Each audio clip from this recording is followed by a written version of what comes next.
Nini everyone, Mary here again. It's been pretty dreary today and I haven't been able to go out very much, so I'm gonna and I'm tired and I don't know why. So it's like I've been taking a lot of imbibing a lot of caffeine through coffee. So fun. And it's just one of those days. But a few days ago I started thinking about how some reconstructionist religions don't include themselves in the pagan umbrella and stuff like that, because I always found it kind of weird because, to me, paganism describes nature-based, often polytheistic, not always, but often. Um, so, a lot of the reconstruction religions, like, heathenry, Kemeticism, uh, Celtic reconstructionism, all fall under, that pagan category, and they also fall under, a nature religion. But I've heard people, argue the opposite, that they're not part of the pagan umbrella or they're not a nature religion.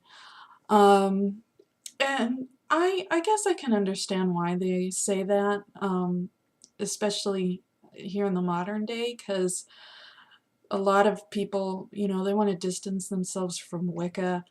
I mean, Wicca's an okay religion. I mean, I studied it when I first began, studying paganism, obviously, because it's so prevalent. Um, but I can understand why, because oftentimes, you meet people who are kind of, I hate to say it, fluffy. Uh, so or kind of weird, like they believe in some kind of odd things, like you I've gone to certain groups and stuff, and like I mentioned before, I have a friend who believes that the gods could be aliens or are aliens, or and I've also met people who believe some other odd things, but they're just sort of the odd ducks in the group. But you know I've heard of stories where people have a lot more problems with that. So I can understand why, a lot of Reconstructionist religions, they don't want to be lumped into that category with eclectic Wicca or something like that. But a lot of other religions have a greater emphasis on deity worship rather than like nature worship or magic, like you have in Wicca. Um, the emphasis on nature, like the wheel of the year and the god and goddess, with their mythology. Um, and a lot of, I've noticed also in Wicca and, eclectic pagan religion, that a lot of people will, I hate to say it, but they almost kind of use deities for their own ends, and like in terms of magic, because when they are doing rituals or something, they're like, oh, they call the deity, and then they're like, do some sort of like cursory worship thing, and then they're like, well, I have a request or a spell that I'm doing, and I want you to help me with it, and that's, maybe the only time that they ever really contact any deities for any purpose, because they have something that they want in the physical realm. Um, I've encountered that sort of thing, and I've tried my best to avoid that pitfall, but I think it happens. And I think there's a lot of reconstructionists who don't want to be lumped into that category, so they're like, we're not pagan, we're not like these people. And this sort of thing is pretty prevalent. You have Wicca and eclectic paganism, and they're probably some of the most common forms of paganism. And so in order to try and differentiate themselves, they, well, we're not like that. We're not like them. We're not them. So don't call us pagan. Don't call us a nature religion. But I would have to say that Kemeticism is a little different. I mean, you have maybe like Hellenism and stuff that has more of a almost cerebral or emphasis on, just polytheism and God worship, but I think Kemeticism is, in a sense, a nature religion. Maybe not in the sense of, like, with Druidism or Wicca, where they have a very, very strong um, connection to nature, but it does have a pretty good and easily identifiable connection to religion or nature. So in my mind, it is a nature religion. Maybe not in the same way that some other religions are, but it is. And here are my reasons why. You have a lot of deities in Kemeticism that are associated with nature, different forms of it. Like, for instance, I have a few examples here in my notes. You have Ra, Sekhmet, Hathor, or Het-Heret, Horus, or Heru, as many people know him.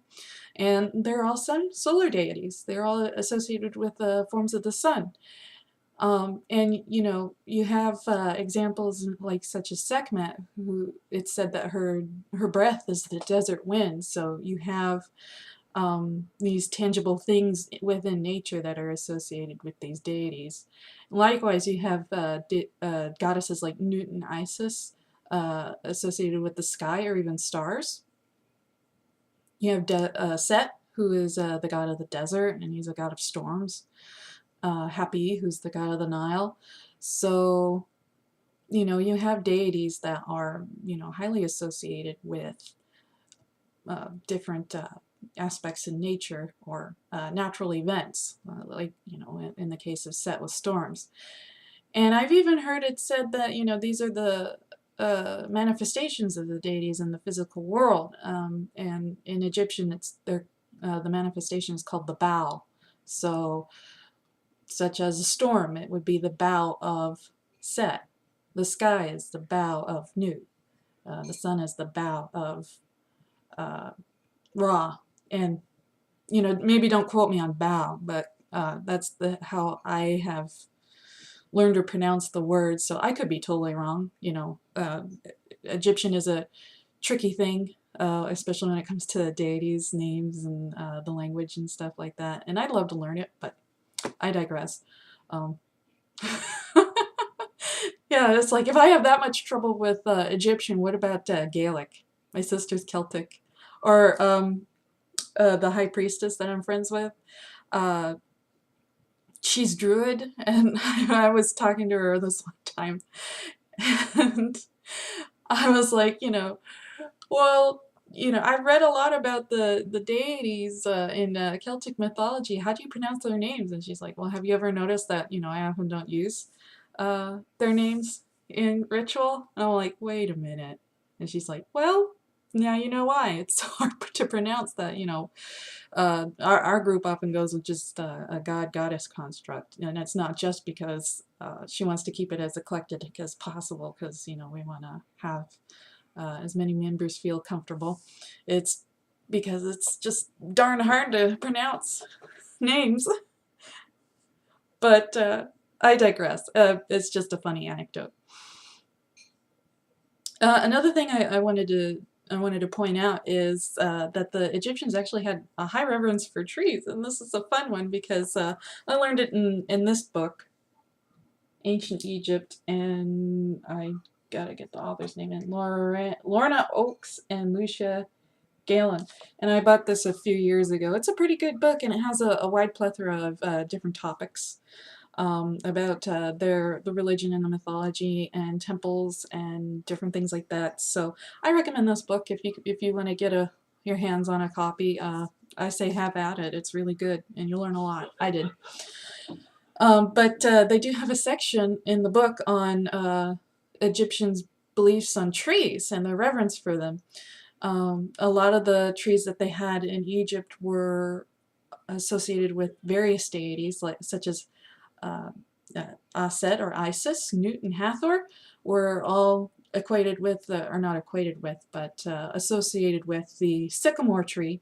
And they even show like reliefs and stuff and paintings in which the goddesses almost look like dryads, where they look as if they're inhabiting the tree or part of the tree.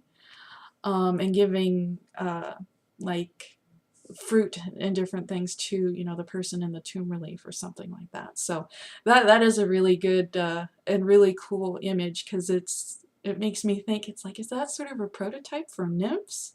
Maybe, almost. They also mention a festival or concerning willows, because apparently willows were sacred to Asar or Osiris, as a lot of us know him. So that was a pretty interesting thing to learn as well. And they even mentioned, like in the beginning of the section on trees, that sometimes cults would worship in groves. And I'm like, wait a minute, that sounds like druids. So it's like, you know, maybe, you know, druids and Egyptians aren't really all that different, which is kind of fun, because my sister's, you know, into druidism and Celtic religion. So it's like, you know, hey, we have some common ground. That's so awesome. Um, and lastly, too, there, you know, the Egyptians, you know, while they didn't have the Wheel of the Year, they did have festivals for natural events. You know, they had festivals for the inundation of the Nile, and planting and harvesting, and much like a lot of other European traditions and holidays, um, they had things to making significance of, you know, the planting and growing season and growing crops. So it's not all that different from, you know, maybe what their northern neighbors did, you know, in Europe and the Mediterranean and whatnot. And so, you know, it kind of made me question, it's like, well, why do other people, you know, come up with, or not come up with, but why do some people believe that the Egyptians, you know, the ancient Kemetic religion isn't a nature religion? Why do some people think that way? And the best thing I can think of, or the best conclusion I can come to, is that, you know, Egyptian religion doesn't really resemble a lot of the European traditions that everybody's, you know, really familiar with when it comes to paganism. I mean, everybody, you know, has a good idea about how the Greeks worshipped or the Druids worshipped, and everything like that. But you know, since the Egyptians did a little different, they're like, well, it must not be a nature religion, because, you know, they didn't have the Wheel of the Year like, you know, in Wicca or Celtic religion. Um, you know, and that's probably because the Egyptians had, you know, their own season, their own cycle going on, because they were living in the desert. You know, in the summer it was just so hot that, you know, you couldn't grow anything, and during the winter is when they grew their food, because it was cool enough, and also it was right after the inundation of the Nile, so, you know, the water had receded and all the, you know, nice silt was there to provide nutrients for the crops. But they did kind of have their own Wheel of the Year. It's a little different. I mean, you know, their planting season was probably in our fall. You had the Osiris mysteries, like, you know, down in October, depending on the calendar you go on. And they also had the Festival of Men and Renenetet, and that was in around March, if what I recall correctly. Like I said, it really depends on what um, calendar you're using, because some people, you know, they go on the old heliacal rising of Sopdet, and then some people, you know, they use the present day heliacal rising of Sopdet for their calendar. I use the old one when Ronpet was in July, so, but that's my own preference. But as you can see, you know, people, they even had you know, some festivals for the dead, like the Festival of the Beautiful Valley. I think it was in around April or May, somewhere around there. I'll have to look it up again. But you know, they had it kind of at the tail end of their growing season, when everything was getting harvested, and it was kind of that fallow period because it was just too hot to grow anything. So, you know, it kind of coincides with Samhain, you know, the ending of their growing season and honoring their dead. So, you know, similarities, but, you know, different times of the year because of different climates. And another thing I wanted to point out, well, I guess I imagine that a lot of people don't think it's a nature religion because Egyptians usually didn't uh, like worship in natural areas. You have you hear a lot about like druids worshiping in groves of trees and different things like that, or even Greeks I think doing stuff like that. But the Egyptians didn't. But the one thing I would want to say about it is that they had a good reason. Um, you know, all the areas that were near the banks of the Nile were, used up for farming. So every little bit of arable land that they had in the Nile Valley was used for farming. So depending on what was going on, unless it was maybe like a planting or harvest festival or something like that, I doubt that they would be, worshiping in the crop fields. And also, um, other than that, you have the desert, which is hot, dry, and there's not a whole lot there. And, I can't possibly see anybody wanting to have a service or worship service or, doing anything spiritual in the middle of the desert, either during the day or at night, because, during the day it's, hot as all get out, and then during the night it cools down pretty fast too. Um, so I imagine that they used temples as a safe, nice place that didn't have a whole lot of problems with temperature or the elements or anything like that. Um, and to that also, trees and stuff were pretty rare in Egypt. I imagine a lot of people know that the Egyptians had to import a lot of their wood because if it wasn't used for cooking, then they were, or if it wasn't used for furniture, it was being burned. And then also, a lot of the native trees to Egypt aren't really that suitable for not firewood, but furniture making. So they had to import like cedar from Lebanon. So trees were kind of precious to them because they were just so rare. So you even I doubt those groves were very commonplace at all. I mean, it's a desert. Um, Also, I think the last bit as to why some people might object to Kemeticism being a nature religion. The gods aren't like some of the other ones that are classical to paganism, like the Greek or Roman pantheon. Because in the Greek and Roman pantheon, it's so easy to, pigeonhole. I like to use that word, pigeonhole gods. It's like, select this one deity for the moon, Diana or Artemis, deity for the sea, Poseidon, deity for the sun, Helios. Whereas, like in Egypt, Sekhmet is a solar deity, but she's also a deity of war, pestilence, the desert.